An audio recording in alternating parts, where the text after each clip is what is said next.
Ecobici y HSBC, la red con más de 22 millones de viajes en 2024 y muy pronto más cerca de ti, presenta Expansión Daily, lo que hay que saber. El asesinato de Carlos Manzo es la punta del iceberg de una guerra de más de 22,000 homicidios. Más de 82 pesos de cada 100 del gasto público 2026 están comprometidos y el mundial del próximo año aumentará 92% sus emisiones de CO2 respecto a Qatar. Es martes 4 de noviembre. Yo soy Mónica Alfaro y esto es Expansión Daily. Esto es Expansión Daily, lo que hay que saber. Lo importante del día con los editores de Expansión. Expansión Daily, lo que hay que saber. Bienvenidos. Bienvenidas y bienvenidos a este episodio de Expansión Daily. No dejen de suscribirse y activar las notificaciones de este podcast para que no se pierdan ninguno de los episodios y estén muy bien informados. Hoy está conmigo Lidia Arista, reportera de Expansión Política, que arrancamos el martes con mucha intensidad, Lidia. Hola, Mon, muy buenos días. Empezamos este martes con información que viene de Perú. Este gobierno decidió romper relaciones diplomáticas con México porque nuestro país había iniciado un proceso para otorgar asilo político a Betsy Chávez. Ella fue la última jefa del gabinete del expresidente Pedro Castillo. Él había sido destituido a finales del 2022 y en ese momento López Obrador como presidente manifestó su respaldo a Castillo. Brevemente, podescuchas, les recordamos que en 2023 el gobierno de Perú declaró persona non grata al que era embajador de México, Pablo Monroy, en ese país, quien abandonó obviamente el país muy poco después y ese mismo año la entonces presidenta de Perú retiró al embajador peruano en México en respuesta a estas declaraciones de López Obrador. En fin, que de hecho lo que hizo fue acusar de injerencia en asuntos internos del país andino y de haber apoyado el golpe de estado del exmandatario Pedro Castillo. A ver, toda la información y el contexto para recapitular el hecho está en la liga que les dejamos en la descripción de este episodio, pero no queríamos dejar de mencionarlo. Y ahora, Lidia, hablemos del seguimiento al asesinato de Carlos Manzo, alcalde de Uruapan, porque de por sí es algo grave por sí mismo. Se ha visto que este hecho es solo la punta del iceberg de una guerra de más de 22,000 homicidios. Y sabemos que el Estado enfrenta una crisis de violencia que ha ido en aumento desde aquel momento en el que Felipe Calderón declaró la llamada guerra contra el narco, y es que es lo que nos dicen las cifras. Nos metimos a ver las cifras de violencia en Michoacán, de manera particular las de homicidio doloso, para ver cómo le ha ido al Estado desde hace 19 años, y vimos que son 22,567 homicidios dolosos hasta septiembre de este año. Es decir, estamos hablando de una cantidad importante de homicidios. Y si nos vamos por sexenio, Mon, fíjate que el de López Obrador fue, digamos, el más violento para Michoacán. Ahí se registraron 10,542. Luego el de Enrique Peña Nieto con 6,487. Y después el de Felipe Calderón con 4,009 homicidios dolosos, que pues de lo que se trata son asesinatos u homicidios intencionales. Y a ver, esto tiene ya muchos años, pero los homicidios más recientes y que han conmocionado a Michoacán y por supuesto al país entero fueron el de Bernardo Bravo. Recordarán que hablamos de esto aquí, empresario citrícola, y que ya había encabezado las denuncias por el cobro de piso a los limoneros, y el de Carlos Manzo que estamos mencionando. Y es que el Estado es territorio clave para la producción y distribución de drogas, por ejemplo, las metanfetaminas. Y la violencia ha aumentado mucho gracias a la disputa que se ha hecho de este mercado, pero también porque han surgido nuevas organizaciones criminales. Estamos hablando de el Cártel Jalisco Nueva Generación, de la familia michoacana, de Cárteles Unidos. Todos se pelean el control del Estado y esto ha llevado a que la violencia alcance pues a civiles, autodefensas, a empresarios, autoridades. Hablamos con expertos en materia de seguridad, Mon, y lo que ellos hablan o explican es que Michoacán atraviesa por una situación de ingobernabilidad, e incluso uno de ellos dice, pues sí se trata de un estado fallido, porque la principal, digamos, obligación de un estado es garantizar la seguridad de cualquier ciudadano, y pues dicen, esto no está sucediendo en Michoacán. Y bueno, de hecho, la presidenta Claudia Sheinbaum rechazó que su gobierno vaya a regresar a la llamada guerra contra el narcotráfico, ya que dijo esto llevó la crisis de violencia hasta donde estamos. Y puntualmente sobre el caso de Carlos Manzo, dando seguimiento a este terrible hecho, les contamos que, como ya habrán escuchado, los ciudadanos han estado exigiendo justicia por lo que pasó. Desde el domingo hubo manifestaciones en Morelia, en Uruapan, el gobernador pues fue echado del funeral de Manzo, incluso una mujer le dio una bofetada y Grecia Quirós, la viuda de Manzo, estuvo pues en el homenaje del cuerpo presente, dijo entre lágrimas que no se apagaría su lucha y que la ciudadanía estaba cansada de tanta violencia y de hecho ayer, Lidia, hubo noticias sobre Grecia Quirós. Así es, les contamos que será nombrada alcaldesa de Uruapan tras el asesinato de su esposo Manzo y pues esto ya estaremos viendo cómo se da, pero al final en este sepelio la misma gente le gritaba presidenta. Uh-huh. Y aprovechamos aquí para contestar un comentario que nos dejaron en el episodio de ayer. El usuario M de la M escribió preguntando por qué decimos que Manzo llegó al puesto como independiente cuando lo cierto es que llegó por Morena. A ver, efectivamente Carlos Manzo fue diputado federal por Morena del 2021 al 2024, pero llegó a la alcaldía de Uruapan en el proceso electoral del 24 como candidato independiente, eso es un hecho. Y de una vez, de hecho, les contamos que el episodio de este jueves de política y otros datos va a tratar a profundidad sobre el caso de violencia en el Estado, como siempre, a través de voces de expertos. Y Lidia, pasemos a hablar de temas de presupuesto que, claro, que tienen que ver con asuntos de violencia. Empecemos por contarles a los podescuchas que más de 82 pesos de cada 100 del gasto público 2026 ya están comprometidos. Mon, esto me suena a que están por darnos el aguinaldo y ya está gastado o por lo menos comprometido, ¿no?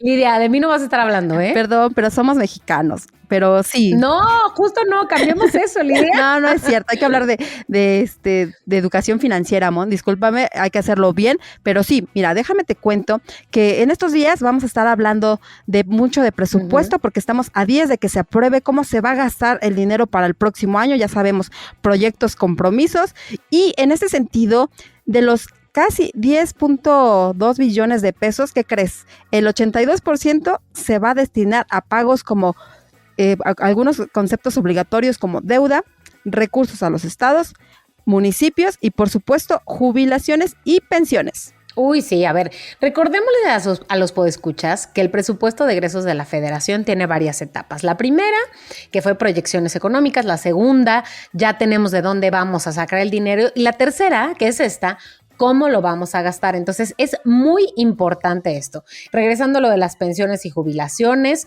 está 1.7 billones de pesos asignado a pensiones y jubilaciones, 69% del gasto público a desarrollo social, 24% a desarrollo económico y 7% al gobierno. Y se prevé un gasto de inversión de 1.1 billones de pesos. Además, que para algunos rubros muy específicos, pues también hay, digamos, etiquetados o ya está ahí un cierto presupuesto. Por ejemplo, en salud se va a crear el nuevo ramo 56 y se habla de que a el IMSS Bienestar se le van a dar unos 172 mil millones de pesos, lo que implicaría más o menos un aumento global de 5.8% al gasto en el sector salud. Pero mira, también en educación se prevé un incremento de 6.4%. Esto ya sabes, para consolidar la nueva escuela mexicana. Este era un proyecto de López Obrador que continúa con la presidenta Sheinbaum. Y en seguridad se contempla un aumento de poco más del 10% y en justicia también viene un incremento del 18%. Ya ven por qué les decíamos que temas de presupuesto tienen que ver con lo que hablábamos antes de seguridad. Ahora, el gobierno federal, a través de Hacienda, pone sobre la mesa el presupuesto. Entonces, propone cómo se va a gastar, tanto para Pemex, tanto para CFE, tanto para seguridad. El Ejecutivo propone y el Legislativo dispone, porque la cosa que hay que ver es que ahora los morenistas están pidiendo ajustes a este presupuesto. A diferencia de esos momentos en donde ni una coma se le movía al presupuesto del expresidente López Obrador, ahora sí los diputados de Morena están pidiendo ajustes porque se están dando cuenta de las necesidades que hay. Así es, y no es nada contra la presidenta Claudia Sheinbaum, ¿eh?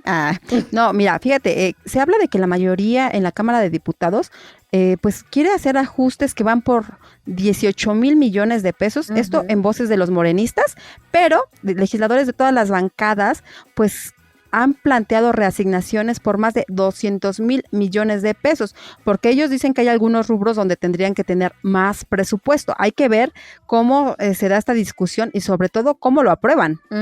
Sí, y recordemos que la fecha límite para aprobarlo es el 15 de noviembre. Esto no pasa al Senado, se determina en diputados, pero hablemos de, como bien decías, todos los partidos están pidiendo ajustes. Un ejemplo, de hecho, podría ser, retomando el caso de violencia de Michoacán, que se pida, por ejemplo, mayor presupuesto al tema de seguridad en el estado, que los gobiernos locales y estatales tuvieran mejores policías y bajo esa lógica no desviar, sino reasignar algo de este presupuesto a esas causas. Pero a ver, hay un montón de casos a los que se están pidiendo cambiar el presupuesto asignado. ¿Cuáles son los 3 en donde más se está pidiendo reasignar, Lidia? Uno es para la rehabilitación de carreteras en Oaxaca y Baja California. Están pidiendo alrededor de 36,000 millones de pesos. Un segundo es para apoyos para reactivar el campo. Esto tiene mucho, mucha intención, sobre todo cuando vimos hace unos días algunos bloqueos en carreteras de agricultores. Aquí piden 35,000 millones de pesos. Y el tercero, Mon, es para dotar más presupuesto al ISSSTE. Se está pidiendo 34,590 millones de pesos. Y como bien lo dices, hay una larga lista que esto lo podemos consultar en el sitio de Expansión Política. Sí, exacto. Y bueno, además ahí pueden ver los nombres de los diputados y las diputadas que están y de qué partidos son, porque bien decías, no solo son de Morena, del Partido Verde, del PRI, de todos lados están pidiendo pues algunos cambios, ¿verdad? Y hablando de dinero, Lidia, pero no del que reparte el gobierno federal, sino del que se invierte en la industria privada. Esta semana tenemos un Cuéntame de Economía muy interesante en donde hablamos de dónde están poniendo su dinero los inversionistas en el mundo. Hablamos de los sectores que están tomando fuerza, que van definiendo el futuro de muchas formas y algo muy importante, ¿en qué invierten su dinero en las diferentes regiones del mundo? Algo así como, dime en qué inviertes y te diré de qué país eres. Está muy interesante, les dejamos la liga en la descripción de este episodio por si quieren entender un poco más. Y pasando ya a otros temas, a temas mundialistas. La justa deportiva del año que entra aumentará 92% sus emisiones de CO2e respecto a Qatar. ¿Cómo va a estar esto, Lidia? No me digas que nos tenemos que preocupar más allá de tener nuestra playera, algunas palomitas o ver con quién vamos a disfrutar el partido. No, ya en serio. Lamentablemente sí, porque el CO2 equivalente viene con todo, Lidia. Exactamente. Creo que este es un ángulo poco explorado porque como que estamos muy preocupados por la organización de esta justa mundialista. Sin embargo, como ya lo explicabas, se habla de que va a ser una de las competencias más contaminantes de la historia. Esto por varias razones, porque mira, una de estas razones es que va a participar más gente. Esta vez se amplió de 32 a 48 los equipos, lo cual implica a mover a más gente, también a más aficionados y además algo súper importante, no solamente se va a mover dentro de un país, se va a mover en 3 países y por supuesto en sus respectivas ciudades. Entonces estamos hablando de esta necesidad de trasladar a más gente y por lo tanto recurrir a más transporte, muchas veces contaminante. Eso representa cerca de 8 millones de toneladas de dióxido de carbono, o sea, 4 veces más que en los torneos previos. Se estima que la huella de transporte aéreo va a aumentar entre 160 y 325% debido justo a que hay tantas sedes. A esto además se suman las emisiones por la remodelación de los estadios y los acuerdos con grandes contaminadores, por ejemplo Aramco, que es considerada la petrolera más contaminante del planeta y que conducirá hasta 30 millones de toneladas de dióxido de carbono equivalente adicionales por el aumento de ventas, justamente por el aumento de ventas. Luego está Qatar Airways, que es otro de los patrocinadores, que va a aportar entre 3.3 y 5.8 millones de toneladas de dióxido de carbono equivalente. No, pues para aportar eso, no aportes, gracias. Además, fíjate, 8 de los 16 estadios del torneo van a necesitar una intervención ambiental inmediata. Y 6 más enfrentarán estrés por calor extremo. Esto, pues lo que provoca es que se expone a jugadores y aficionados a condiciones extremas de calor e inundaciones. Ya recordaremos cómo nos fue en la Ciudad de México por las lluvias. O sea, imagínate para el próximo año cómo vamos a estar. Sí, y es por eso que de hecho la Scientists for Global Responsibility instó a la FIFA a adoptar estándares ambientales legalmente vinculantes, con verificación independiente, con auditorías climáticas antes, durante y después de cada edición, ya que la verdad es que sin una acción climática real, la FIFA arriesga su reputación y el futuro del deporte que representa, híjole, además un montón de dinero, ¿no? Eso es también lo que representa. Y Lidia, pasando a temas tecnológicos, hablemos de Intel, pues gigante de la tecnología que está tratando de reescribir su destino con la Fab 52, que es el complejo de la empresa en donde se están produciendo los primeros chips completamente manufacturados en Estados Unidos, que por si todavía no se la imaginan, les contamos que es una instalación colosal, es que no hay otra palabra, porque mide más de 2.500 metros cuadrados en medio del pleno desierto de Arizona. Este reportaje de nuestro compañero Fernando Guarneros, la verdad es que está súper descriptivo porque nos lleva a imaginarnos cómo se están fabricando los chips más avanzados de la historia de Intel. De hecho, pues representa el mayor salto tecnológico en años, Mon. Estamos hablando de que con este proyecto, esta empresa, este gigante, pues tiene depositadas las esperanzas de recuperar a grandes clientes, por ejemplo, como Apple, o atraer a nuevos gigantes, entre ellos Nvidia, porque lo que sabemos es que en esta era donde se requieren estos pues chips, ya sabemos, están siendo fabricados en Asia. Entonces Estados Unidos pues está apostando o quiere meter todo para ser nuevamente un gran fabricante de este tipo pues de elementos. Sí, el 90% de estos semiconductores se fabrican en Taiwán, que es una región que está sujeta a las tensiones con China, y lo que significa esto es hay una enorme necesidad de diversificación, porque depender de una sola empresa física en un lugar es extremadamente arriesgado para toda la industria. De hecho, Fernando habló con varios expertos, por ejemplo, Jesús Silva de la Arizona State University, explicó que la fábrica simboliza el resurgimiento de la capacidad manufacturera de Estados Unidos, pero también la evolución de Arizona hacia un ecosistema tecnológico de muchísimo nivel, de clase mundial, y dijo que el apoyo público a Intel debe entenderse como una decisión estratégica de seguridad nacional antes que como simplemente una medida económica, porque ya sabemos que hay un personaje que está ahí y se llama Donald Trump. Pero fíjate, él hace ya, digamos, algunos meses pues anunció que se iba a adquirir 10% de la empresa a través de un capital que ya estaba asignado a Intel por medio de la ley de chips.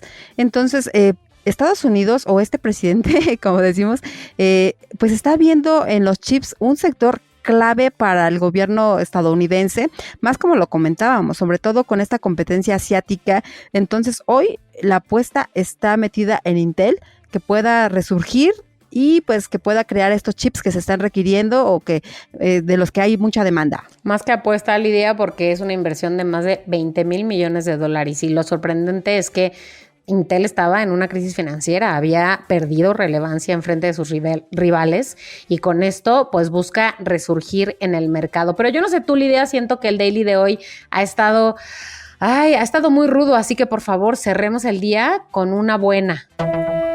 Aunque a veces parezca, no todo está perdido.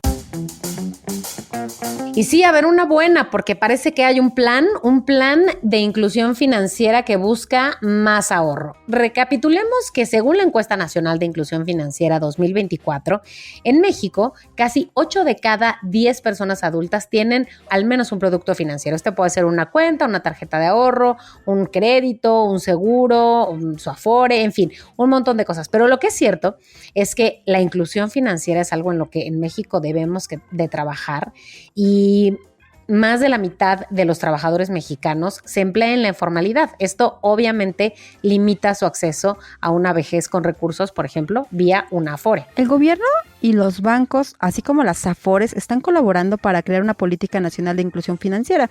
Lo que más o menos aquí comentábamos, lo que se busca es aumentar el número de cuentas bancarias y de ahorro. Hace un momento pues dabas esta cifra, pero hay que ir por estos dos más, porque al final de cuentas hay que acercar pues la inclusión financiera a todos los mexicanos, porque no se trata solamente de tener, digamos, ahí una tarjeta de banco, sino, por ejemplo, hay que inculcar o fomentar el ahorro que va a traer pues varios beneficios para nosotros como mexicanos en el futuro. Diane, ¿cuál es la buena noticia entonces con la que estamos cerrando aquí? Bueno, pues que hay un plan justamente para incluir a más personas, que busca mejorar el esquema de ahorro voluntario, sobre todo de los trabajadores informales, que pretende incorporar a más trabajadores informales al sistema de ahorro para el retiro, pero sobre todo que está enfocado en trabajadores del sector agrícola y en mujeres para disminuir las barreras de acceso a la cuenta individual y se va a promocionar más el ahorro voluntario y se profundizarán los mecanismos digitales para el acceso al mismo. Así que todo lo que tenga cara de educación financiera desde cualquiera de los frentes es buena noticia. Y fíjate, para eso la Asociación de Bancos de México, pues lo que busca también es dar clases de educación financiera desde la Secretaría de Educación Pública y pues se espera que este plan sea presentado a finales de este mes de noviembre. Es una muy buena noticia. Como decíamos, hay que llegar a esta inclusión financiera, si se puede, del 100%. Hay muchos que todavía pueden ingresar. Nos vamos con buena expectativa para mayor educación financiera. Lidia, muchas gracias por haber estado en este Daily. Muchas gracias, Mon. Pues abríguense porque ya estamos sintiendo los fríos de noviembre. Y bueno, nada más recordarles que toda la información sobre estos temas y otros más están disponibles en expansión.mx. Y acuérdense que leemos sus comentarios siempre en las redes sociales de Expansión, @expansiónmx. Nos escuchamos mañana.